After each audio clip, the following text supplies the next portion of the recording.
අපි හෝටන් තැන්නේ නෙළුමල් බලන්න ගියා වගේ මේ කාලේ සමහර රටවල සංචාරකයෝ යන්නේ ෆෝල් කලර්ස් බලන්න.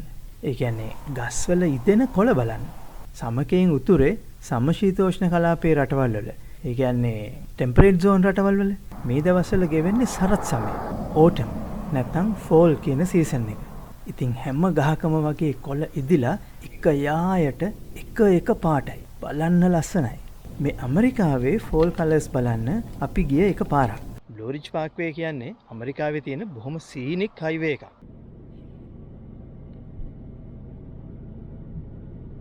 ඇමරිකාවේ most popular park unit එක. හැම අවුරුද්දෙම මිලියන ගාණක් මිනිස්සු ඒ පාරේ යනවා ලස්සන බලන්න.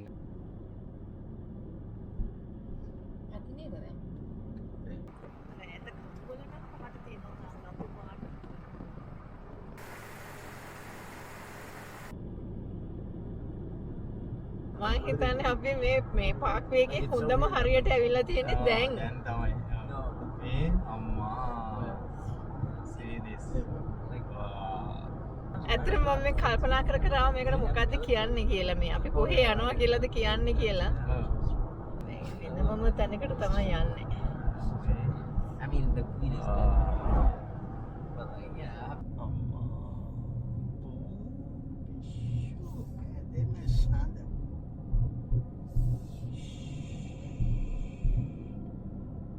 සිතුවම කිමේ